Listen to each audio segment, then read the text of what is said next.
Sometimes I might be.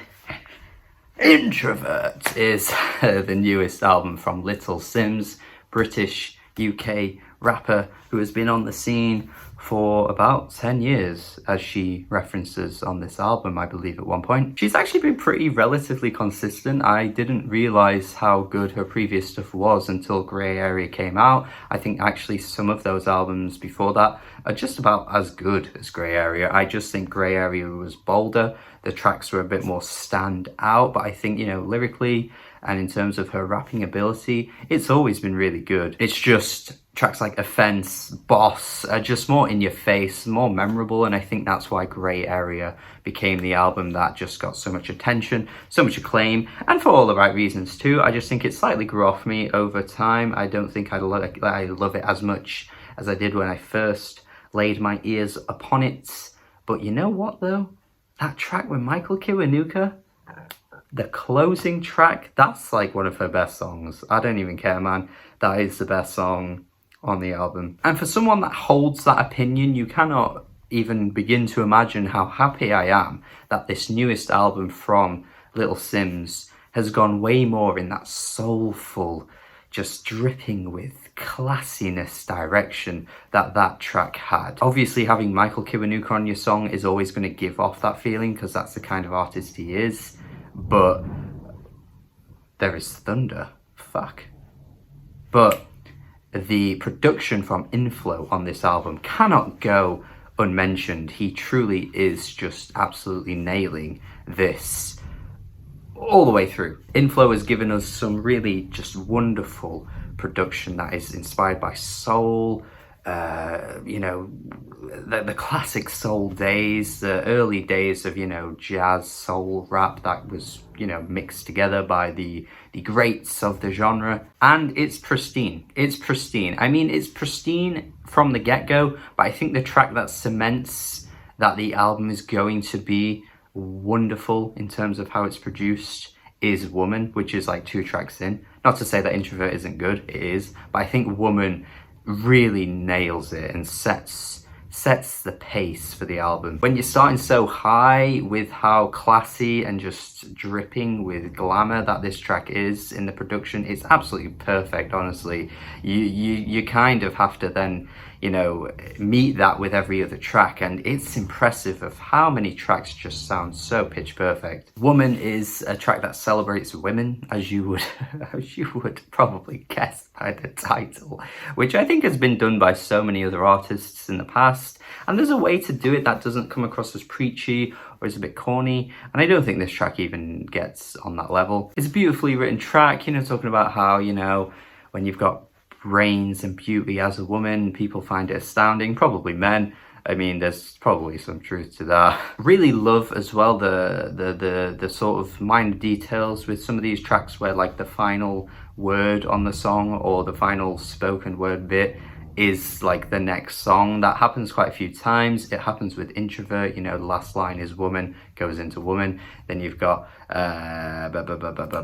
2 Worlds Apart with the way it ends with I love you, and then it goes into I love you, I hate you. Pretty simple thing. It's not the most complex, convoluted thing in the world, but I just think it's a nice little touch. Keeps the album flowing well too. I mean, 2 Worlds Apart is just this gorgeous track with Smokey Robinson being sampled and being basically the main sort of centerpiece of the track. I Love You, I Hate You is built around another sample too, which took a bit of a while to grow on me actually. I did think it was a bit repetitive at first, but the more I've heard it, I actually think this track actually hits pretty hard. And the kind of like over-the-top production, which we saw on the opening track Introvert, which is just so theatrical and just gets you so like, oh, what is this album gonna be? And then the way that it slips into like the cinematic kind of production once you get past that really like part of the track, it's great. And there's so many moments on this album as well where I'm just so floored by the production in ways I can't say I was with Grey Area. I mean, Grey Area was just fun bangers after banger really, but you know, aside from that Michael Kiwanuka feature Flowers, I wouldn't say the production on that album really stole the show. It was usually Little Simz's attitude and her delivery and her kind of fiery approach that really sold that album, whereas this time around, tracks like this, the ones I've been talking about, are just produced so well. Little Q part 1 and then part 2 have, well,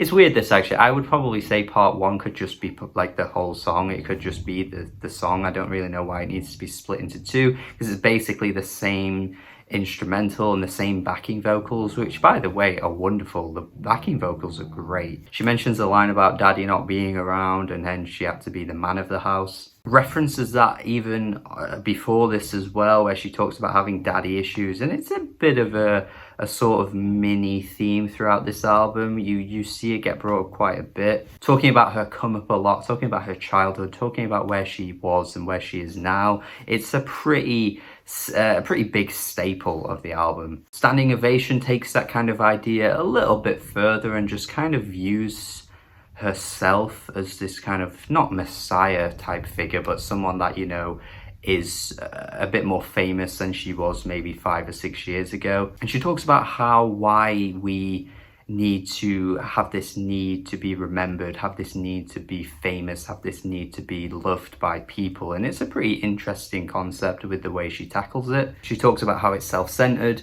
and then I like the way how she flips it by the end of the track and then starts celebrating other people too. The Egyptians, I think she references, jazz players. It's pretty wholesome the way she does that actually, and I just think the whole track just has a really interesting perspective. I like the way artists kind of play with this kind of thing, you know, fame and stuff. It's always interesting. I See You might be one of the only tracks where she's sort of dedicating herself to someone else, talking about someone else being so powerful in her life. References how, you know, they've saved her and things like that. They're so important to her. She just wants to you know, dream forever about this person. It's very endearing. I like the way the chorus, it just is once again dripping in beauty. Communication isn't always verbal is a great line as well. Just once again, just showing how her wisdom is overcoming her with years going by. She's a really intelligent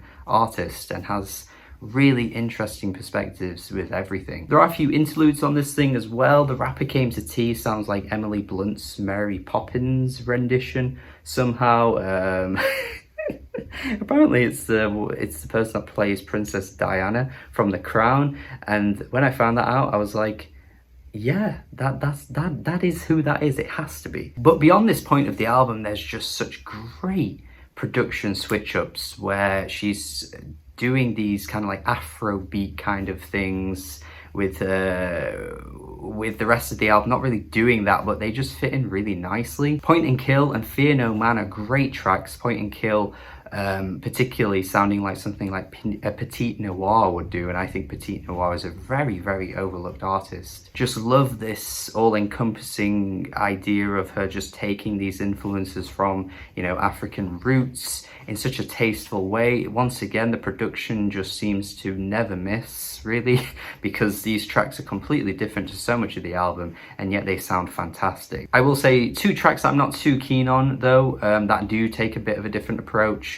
Speed and Rolling Stone. Now they're not bad tracks really, but Speed honestly sounds more like of a grey area left over, which is a bit disappointing because I don't really feel like this album has that vibe at all, and yet this track kind of comes in and disturbs the flow. And Rolling Stone just has a weird 2-part sort of section thing where the opening part is just this really grimy, dirty instrumental where Little Simz is sounding in her bag, and then it switches up to a more mediocre section that I'm just not really keen on. I've seen a lot of mixed things about this track. I personally just don't know if it fully works, but I just really wanted the track to just stay in that first bit where again it sounds like something Heady One would do, or maybe even some other like modern grime artist. But still, once you get to the end of the album, How Did You Get Here is a beautiful final sort of leg of the album. It really takes the album to a beautiful ending where she's just talking about how, you know, she became what she became, even overcoming all of the barriers, even in regards to her race and all of the things as well, her social, economic status.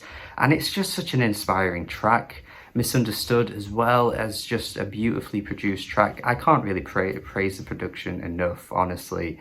But yeah, this is a great album. This is definitely the album I was hoping from her, and it's exactly hit the expectations I wanted. Everything's just improved since Grey Area. Everything's improved since the first album she made. Everything is just getting better, and I feel like she could still continue to get better. And I've got to go 8 out of 10. This is great. One of the best albums of the year. Easily a rap highlight for the year as well. I don't want to hear people saying, you know, well, I don't know about many female rappers these days. Well, Lil Simz, you got to know about her. And even regardless, it goes head to head with anything I've heard in rap this year. So yeah, listen to this, check this out. Thank you for watching. Let me know your thoughts in the comments. Do subscribe if you have not already. Have a good day and goodbye.